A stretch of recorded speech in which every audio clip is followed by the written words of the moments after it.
ಮಂತ್ರಿಗಳಾಗಬೇಕು ಅಂತೇಳಿ. ಸೊ ಅವರಿಗೆ ನಾಳೆ ಬನ್ನಿ ಅಂತ ಹೇಳಬೇಕಷ್ಟೆ. ನಾಳೆ ಬನ್ನಿ. ಯಾರು? ಲಕ್ಷ್ಮಣ್ ಸವದಿ ನಂಬರ್ 1. ಒಂದು ಕಾಲದಲ್ಲಿ ರಾಜ್ಯದ ಉಪಮುಖ್ಯಮಂತ್ರಿ ಬಿ ಜೆ ಪಿಯಿಂದ, ಆದರೆ ಮಂತ್ರಿಗಿರಿಯನ್ನು ಕೂಡ ಕೊಡ್ತಾ ಇಲ್ಲ. ಕಾಂಗ್ರೆಸ್ ಅಥಣಿಯಿಂದ ಗೆದ್ದು ಬಂದಿದ್ದಾರೆ. ಇವರಿಗೆ ಮಂತ್ರಿಗಿರಿ ಭಾಗ್ಯ ಇಲ್ವಾ? ನಾಳೆ ಬನ್ನಿ. ಕೆ ಎಂ ಶಿವಲಿಂಗೇಗೌಡರು ಅರಸೀಕೆರೆಯಿಂದ JDS ಪ್ರತಿನಿಧಿಸ್ತಾ ಇದ್ದರು. ಸೂಕ್ತ ಸ್ಥಾನಮಾನ ಸಿಕ್ಕಿಲ್ಲ ಅಂಥೇಳಿ ಕಾಂಗ್ರೆಸ್ಗೆ ಬಂದರು. ಆದರೆ ಒಳ್ಳೆ ವಾಗ್ಮಿ, ಪಾಪ ಆಸೆ ಇದೆ, ಹಿಂಗೆ ಮಾಡಿದರೆ ಹೆಂಗೆ ಸ್ವಾಮಿ ತಡ್ಕೊಳ್ಳುತ್ತೆ ಈ ಜೀವ. ಇನ್ನು ವಿಜಯಾನಂದ ಕಾಶಪ್ಪನವರ್ ಪಂಚಮಸಾಲಿ ಸಮುದಾಯ 2A ಹೋರಾಟ ಆಯ್ತಲ್ಲ, ಇದರ ಪ್ರಮುಖರು ಇವರೇ. ಇವರ ತಂದೆಯವರೇ ಭಾಳ ದೊಡ್ಡ ಈ ಮಠ ಮಾನ್ಯಗಳನ್ನೆಲ್ಲ ಮಾಡಿ ಒಗ್ಗೂಡಿಸಿದವರು ಇವರೇ, ಇವರ ತಂದೆ. ಸೊ ಹಾಗಾಗಿ ಇವ್ರಿಗೊಂದು ವಿಶೇಷ ಮರ್ಯಾದೆ ಇದೆ. ಆಮೇಲೆ ಇವರ ಪತ್ನಿ ವೀಣಾ ಅವ್ರಿಗೂ ಕೂಡ ಕೊಪ್ಪಳ ಲೋಕಸಭಾ ಟಿಕೆಟ್ ಸಿಕ್ಕಿರಲಿಲ್ಲ. ಸೊ ಹಾಗಾಗಿ ಇವರನ್ನು ಮಂತ್ರಿ ಮಾಡ್ತೇವೆ ಅಂತ ಇತ್ತು. ಕಾಶಪ್ಪನವರನ್ನು ಕೂಡ ಮಂತ್ರಿ ಮಾಡ್ತಾ ಇಲ್ಲ ಕಾಂಗ್ರೆಸ್. ಇನ್ನು ಎಂ ಕೃಷ್ಣಪ್ಪ ಬೆಂಗಳೂರಿನ ಪ್ರಬಲ ಶಾಸಕರ ಪೈಕಿ ಒಬ್ಬರು. ಆಮೇಲೆ ವಿಜಯನಗರ MLA. ಕೃಷ್ಣಪ್ಪ ಮಗ ಪ್ರಿಯಾ ಕೃಷ್ಣ ಕೂಡ ಶಾಸಕರು. ತಂದೆಯೂ ಮಂತ್ರಿ ಆಗಲಿಲ್ಲ, ಮಗನಿಗೂ. ತಂದೆ ಹಿಂದೆ ಒಮ್ಮೆ ಕೆಲವು ದಿನಗಳ ಮಟ್ಟಿಗೆ ಮಂತ್ರಿ ಆಗಿದ್ದು 2013ರಲ್ಲಿ, ಆಗಲಿಲ್ಲ. ಇನ್ನು ವಿನಯ್ ಕುಲಕರ್ಣಿ, ಸಿದ್ದರಾಮಯ್ಯನವರ ಮೊದಲ ಅವಧಿಯಲ್ಲಿ ವಿನಯ್ ಕುಲಕರ್ಣಿ ಅವರನ್ನು ಸ್ವತಃ ಸಿದ್ದರಾಮಯ್ಯನವರೇ ಮಂತ್ರಿ ಮಾಡಿದ್ರು. ಯಾಕಂದರೆ ಅವರಿಗೆ ಅವರ ಲಿಂಗಾಯತ ನಾಯಕರನ್ನು ಬೆಳೆಸಬೇಕು ಅಂತಿತ್ತು. ಇವ್ರದ್ದು ಒಂದು ಇದು ಹಾಲಿನ ಡೈರಿ ಇದೆ ರೀ, ಬಾ, ಒಂದು 2,000-4,000 ಎಮ್ಮೆಗಳಿದೆಯೇನೋ ಗೊತ್ತಿಲ್ಲ, ಅಷ್ಟು ಅದ್ಭುತವಾಗಿ ಮಾಡ್ತಾರೆ. ಆದರೆ ಎರಡನೇ ಅವಧಿಯಲ್ಲಿ ನಿರಾಸೆಯ ಗತಿಯಾಯಿತು. ಒಂದು ಮರ್ಡರ್ ಕೇಸಲ್ಲಿ ಸಿಕ್ಕಾಕೊಂಬಿಟ್ರು. BK ಹರಿಪ್ರಸಾದ್ ಈಡಿಗ ಸಮುದಾಯದ ಪ್ರಬಲ ನಾಯಕ, ಸಿದ್ದರಾಮಯ್ಯ ವಿರೋಧಿ. ಯಾಕೆಂದರೆ ಅವ್ರಿಗೆ ಏನಂದರೆ ನಾನು ಮೂಲ ಕಾಂಗ್ರೆಸ್ಸಿಗ, ಅವರು ಹೊರಗಿಂದ ಬಂದವರು ಅಂತೇಳಿ. ಮುಡಾ ಹಗರಣ ಸಂದರ್ಭದಲ್ಲಿ ಇವರನ್ನು ಕರೆಸಿ ಸಮಾಧಾನ ಮಾಡಿದರು. ಸೈಲೆಂಟ್ ಆಗಿದ್ದಾರೆ, ಆದರೆ ಮಂತ್ರಿ ಮಾಡಲಿಲ್ಲ. ಯಾವಾಗ ಬುಸು ಕೊಡ್ತಾರೆ ಗೊತ್ತಿಲ್ಲ. ಅಜಯ್ ಸಿಂಗ್ ಪಾಪ ಧರ್ಮಸಿಂಗ್ ಅವ್ರ ಮಗ, ಸತತ 3 ಬಾರಿ ಗೆದ್ದರೂ ಕೂಡ ಮಂತ್ರಿಗಿರಿ ಇಲ್ಲ. ಇವರ ಜೊತೆಗೆ ಗೆದ್ದು ಬಂದಂಥ ಪ್ರಿಯಾಂಕ್ ಖರ್ಗೆ 2 ಬಾರಿ ಮಂತ್ರಿ ಆದ್ರಿ. ಅವರು 3 ಬಾರಿ ಗೆದ್ದಿದ್ದು, ಇವರು 3 ಬಾರಿ ಗೆದ್ದಿದ್ದು. ಕೇವಲ ಮಲ್ಲಿಕಾರ್ಜುನ ಖರ್ಗೆ ಅವರ ಮಗ ಅನ್ನೋ ಕಾರಣಕ್ಕಾಗಿ ಪ್ರಿಯಾಂಕ್ ಖರ್ಗೆ ಮಂತ್ರಿ ಆದ್ರ. ಇವ್ರಿಗೆ ಯಾಕಿಲ್ಲ? ಯಾಕೆಂದರೆ ಜಾತಿ ಸಣ್ಣದು. ಇನ್ನು ಬಿ ಆರ್ ಪಾಟೀಲ್ ನಿಮ್ಗೆ ಗೊತ್ತಲ್ಲ. ಬಿ ಆರ್ ಪಾಟೀಲ್ರು ಬೇಸಿಕಲಿ ಜನತಾದಳದಿಂದ ಬಂದವರು. 89, ಆಮೇಲೆ 83, 2004 ದಳದಿಂದ ಬರ್ತಾರೆ. 2013ರಲ್ಲಿ ಇವರು ಯಡಿಯೂರಪ್ಪನವ್ರ ಜೊತೆ KJPಗೆ ಹೋಗ್ತಾರೆ, ಅಲ್ಲೂ ಗೆದ್ದು ಬರ್ತಾರೆ. ಆಮೇಲೆ 2000 ನಂತರ ಅವರು ಕಾಂಗ್ರೆಸ್ಗೆ ಬರ್ತಾರೆ. 2023 18ರಲ್ಲಿ ಸೋಲ್ತಾರೆ. ಇವರನ್ನು ಮಂತ್ರಿ ಮಾಡಬೇಕು ಅಂತ ಭಾಳ ಆಸೆ ಇದೆ, ಭಾಳ ಆಪ್ತ, ಇವರ ಆಪ್ತ ಆ್ಯಂಡ್ ಭಾಳ ಒಳ್ಳೆ ವ್ಯಕ್ತಿ ಬಿ ಆರ್ ಪಾಟೀಲ್. ಆ್ಯಂಡ್ ಮಂತ್ರಿ ಮಾಡಿಲ್ಲ ಅಂತ ಅವಾಗ ಏನಾದರೂ ಒಂದು ಡೈರೆಕ್ಟಾಗಿ ಹೇಳ್ಬಿಡ್ತಾರೆ. ಓಕೆ, ನೆಕ್ಸ್ಟು ಪುಟ್ಟರಂಗ ಶೆಟ್ಟಿ ಈ ಹಿಂದೆ ಮಂತ್ರಿ ಆಗಿದ್ದರು. ಇವರು ಚಾಮರಾಜನಗರದವರು. ಇವರ ಬಗ್ಗೆ ಭಾಳ ಅಭಿಮಾನ ಇದೆ ಸಿದ್ದರಾಮಯ್ಯನವರಿಗೆ, ಭಾಳ ಪ್ರೀತಿ ಇದೆ ಇವ್ರ ಬಗ್ಗೆ. ಆಮೇಲೆ ಇವರು ಕೂಡ ಏನು ಅಂತ ಕಾಂಜಿ ಪಿಂಜಲ್ಲಿ ಸಿಕ್ಕಾಕೊಳ್ಳುವಂಥ ನಾಯಕ ಅಲ್ಲ ಪುಟ್ಟರಂಗ ಶೆಟ್ಟಿ. ವಿ ಸೋಮಣ್ಣ ಅವರಂಥ ನಾಯಕರನ್ನೇ ಮಣಿಸಿದವರು ಪುಟ್ಟರಂಗ ಶೆಟ್ಟಿ. ಮೇಲಾಗಿ CM ಸಿದ್ದರಾಮಯ್ಯವರ ಪರಮಾಪ್ತ ಪುಟ್ಟರಂಗ ಶೆಟ್ಟಿ. ಆಮೇಲೆ ಸಂಪುಟ ಪುನರಚನೆ ಅಂದರೆ ಇವ್ರಿಗೆ ಸಿಗತ್ತೆ ರೀ, ಹೇಳ್ಬಿಡ್ತೀನಿ, ಬರ್ಕೊಳ್ಬೇಕಿದ್ರೆ ಇವರು ಕೊಡ್ತಾರೆ ಸಿದ್ದರಾಮಯ್ಯ. ಓಕೆ, ಇನ್ನು ನಾರಾಯಣ ಸ್ವಾಮಿ ಬಂಗಾರಪೇಟೆ ಮಂತ್ರಿಗಿರಿಗಾಗಿ ಕಾಯ್ತಿದ್ದಾರೆ. ಮತ್ತೊಬ್ಬ ಶಾಸಕ. ನಾರಾಯಣ ಸ್ವಾಮಿಗೆ ಖರ್ಗೆ ಅವರ ಭರವಸೆ ಇದೆಯಂತೆ. ಆದರೆ ಸಿದ್ದರಾಮಯ್ಯ ಹೇಳಿದರೆ ಅಂಥದ್ದು ಇಲ್ಲ, ಪುನರ್ರಚನೆ ಇಲ್ಲ, ನಾಗೇಂದ್ರನೊಂದು ಹಾಕ್ತೀವಿ ಹೊಸದಾಗಿ ಅಂತ ಹೇಳಿದ್ದಾರೆ. ಸೊ ಇವರಿಗೆಲ್ಲ ನಿರಾಸೆ ಆಗಿದೆ. ಸೊ ನೀವೆಲ್ಲ ನಾಳೆ ಬನ್ನಿ. ಓಕೆ, ಇನ್ನು ರಾಜ್ಯದಲ್ಲಿ ಸಂಪುಟ ಪುನರ್ರಚನೆಗೆ ಮುಹೂರ್ತ ಫಿಕ್ಸ್ ಆದಂತೆ ಕಾಣ್ತಾ ಇದೆ. ವಾಲ್ಮೀಕಿ ನಿಗಮ ಹಗರಣದ ಆರೋಪಿ ನಾಗೇಂದ್ರ ಅವರಿಗೆ ಇನ್ನೂ ಕ್ಲೀನ್ ಚಿಟ್ ಸಿಕ್ಕಿಲ್ಲ. ಅದಾಗಲೇ ಸಚಿವ ಸ್ಥಾನ ನೀಡ್ತೀವಿ ಅಂತ CM ಘೋಷಣೆ ಮಾಡಿದ್ದಾರೆ. ಇದು ಎಲ್ಲರ ಹುಬ್ಬೇರಿಸುವಂತೆ ಮಾಡಿದೆ. ಬನ್ನಿ ಇದರ ಬಗ್ಗೆ ಒಂದು ರಿಪೋರ್ಟ್.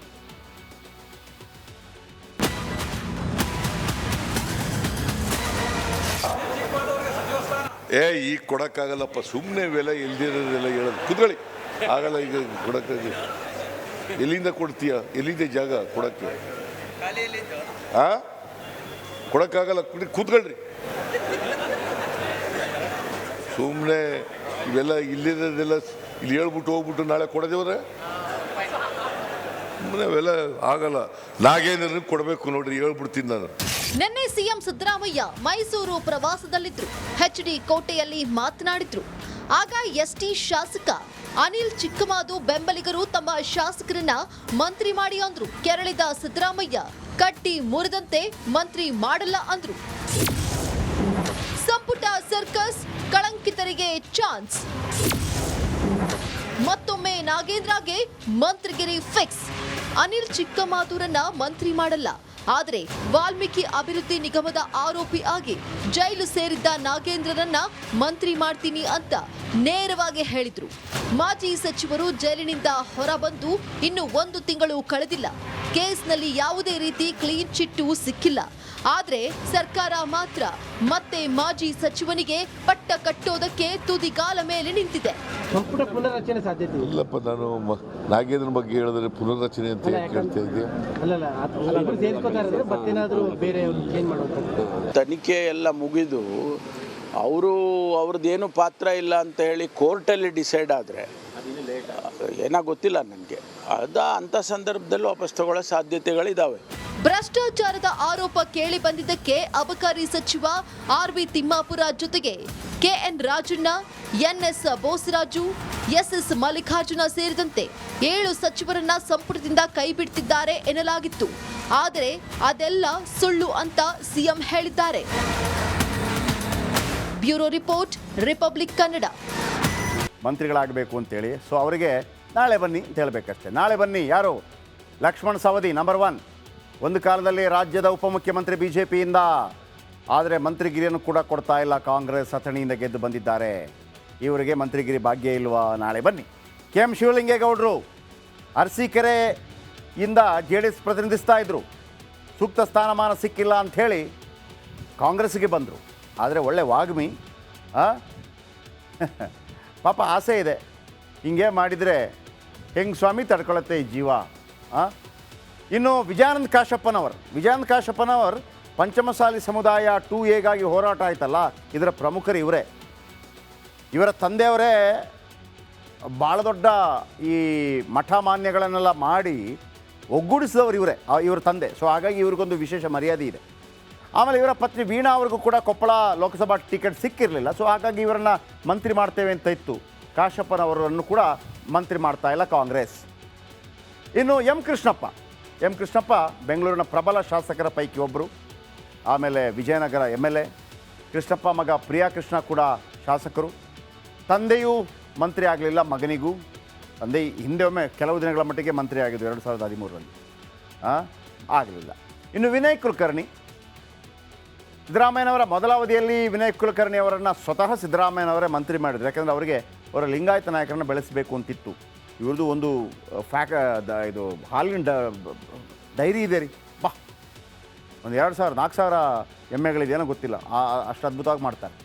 ಆದರೆ 2ನೇ ಅವಧಿಯಲ್ಲಿ ನಿರಾಸೆಯ ಗತಿಯಾಯಿತು. ಒಂದು ಮರ್ಡರ್ ಕೇಸಲ್ಲಿ ಸಿಕ್ಕಾಕೊಂಬಿಟ್ರು.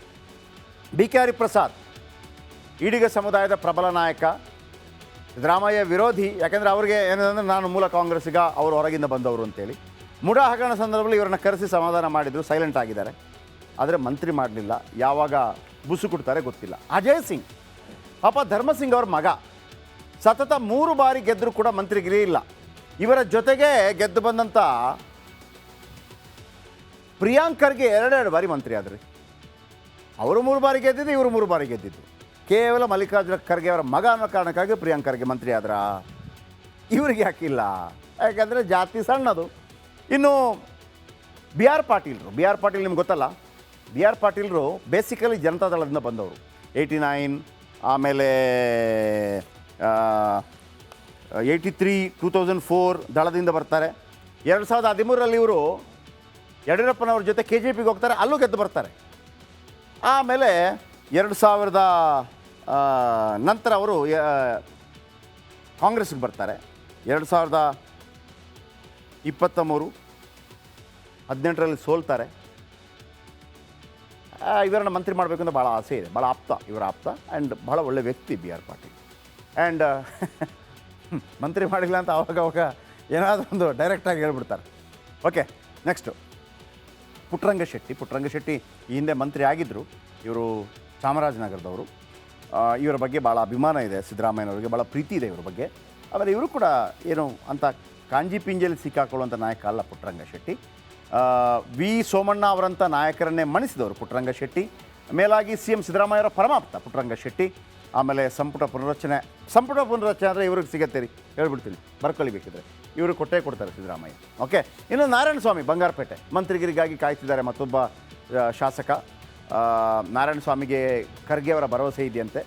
ಆದರೆ ಸಿದ್ದರಾಮಯ್ಯ ಹೇಳಿದರೆ ಅಂಥದ್ದು ಇಲ್ಲ, ಪುನರ್ರಚನೆ ಇಲ್ಲ, ನಾಗೇಂದ್ರನೊಂದು ಹಾಕ್ತೀವಿ ಹೊಸದಾಗಿ ಅಂತ ಹೇಳಿದ್ದಾರೆ. ಸೊ ಇವರಿಗೆಲ್ಲ ನಿರಾಸೆ ಆಗಿದೆ. ಸೊ ನೀವೆಲ್ಲ ನಾಳೆ ಬನ್ನಿ. ಓಕೆ, ಇನ್ನು ರಾಜ್ಯದಲ್ಲಿ ಸಂಪುಟ ಪುನರ್ರಚನೆಗೆ ಮುಹೂರ್ತ ಫಿಕ್ಸ್ ಆದಂತೆ ಕಾಣ್ತಾ ಇದೆ. ವಾಲ್ಮೀಕಿ ನಿಗಮ ಹಗರಣದ ಆರೋಪಿ ನಾಗೇಂದ್ರ ಅವರಿಗೆ ಇನ್ನೂ ಕ್ಲೀನ್ ಚಿಟ್ ಸಿಕ್ಕಿಲ್ಲ. ಅದಾಗಲೇ ಸಚಿವ ಸ್ಥಾನ ನೀಡ್ತೀವಿ ಅಂತ ಸಿಎಂ ಘೋಷಣೆ ಮಾಡಿದ್ದಾರೆ. ಇದು ಎಲ್ಲರ ಹುಬ್ಬೇರಿಸುವಂತೆ ಮಾಡಿದೆ. ಬನ್ನಿ ಇದರ ಬಗ್ಗೆ ಒಂದು ರಿಪೋರ್ಟ್.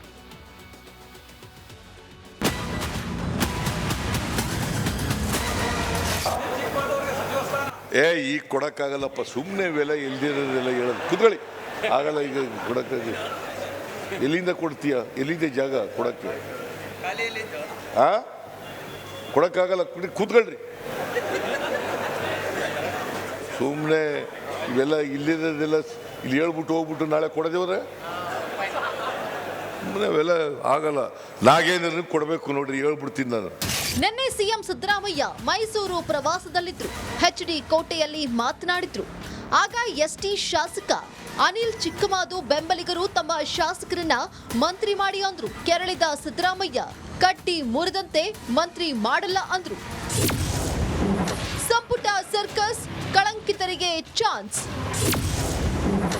ಮತ್ತೊಮ್ಮೆ ನಾಗೇಂದ್ರಗೆ ಮಂತ್ರಿಗಿರಿ ಫಿಕ್ಸ್. ಅನಿಲ್ ಚಿಕ್ಕಮಾದೂರನ್ನ ಮಂತ್ರಿ ಮಾಡಲ್ಲ, ಆದರೆ ವಾಲ್ಮೀಕಿ ಅಭಿವೃದ್ಧಿ ನಿಗಮದ ಆರೋಪಿ ಆಗಿ ಜೈಲು ಸೇರಿದ್ದ ನಾಗೇಂದ್ರನನ್ನ ಮಂತ್ರಿ ಮಾಡ್ತೀನಿ ಅಂತ ನೇರವಾಗಿ ಹೇಳಿದ್ರು. ಮಾಜಿ ಸಚಿವರು ಜೈಲಿನಿಂದ ಹೊರಬಂದು ಇನ್ನು 1 ತಿಂಗಳು ಕಳೆದಿಲ್ಲ. ಕೇಸ್ನಲ್ಲಿ ಯಾವುದೇ ರೀತಿ ಕ್ಲೀನ್ ಚಿಟ್ಟು ಸಿಕ್ಕಿಲ್ಲ. ಆದರೆ ಸರ್ಕಾರ ಮಾತ್ರ ಮತ್ತೆ ಮಾಜಿ ಸಚಿವನಿಗೆ ಪಟ್ಟ ಕಟ್ಟೋದಕ್ಕೆ ತುದಿಗಾಲ ಮೇಲೆ ನಿಂತಿದೆ. ಸಂಪುಟ ಪುನರ್ರಚನೆ ಸಾಧ್ಯತೆ ಇಲ್ಲಪ್ಪ, ನಾನು ನಾಗೇಂದ್ರ ಬಗ್ಗೆ ಹೇಳಿದ್ರೆ ಪುನರ್ರಚನೆ ಅಂತ ಕೇಳ್ತಾ ಇದ್ದೆ.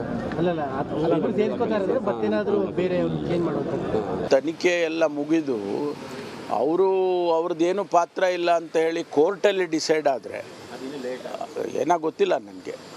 ಅಂಥ ಸಂದರ್ಭದಲ್ಲಿ ವಾಪಸ್ ತಗೊಳ್ಳೋ ಸಾಧ್ಯತೆಗಳಿದ್ದಾವೆ. ಭ್ರಷ್ಟಾಚಾರದ ಆರೋಪ ಕೇಳಿ ಬಂದಿದ್ದಕ್ಕೆ ಅಬಕಾರಿ ಸಚಿವ ಆರ್.ವಿ. ತಿಮ್ಮಾಪುರ ಜೊತೆಗೆ K N Rajanna, N S Bosaraju, S S Mallikarjuna ಸೇರಿದಂತೆ 7 ಸಚಿವರನ್ನ ಸಂಪುಟದಿಂದ ಕೈಬಿಡ್ತಿದ್ದಾರೆ ಎನ್ನಲಾಗಿತ್ತು. ಆದರೆ ಅದೆಲ್ಲ ಸುಳ್ಳು ಅಂತ ಸಿಎಂ ಹೇಳಿದ್ದಾರೆ. Bureau report, Republic Kannada.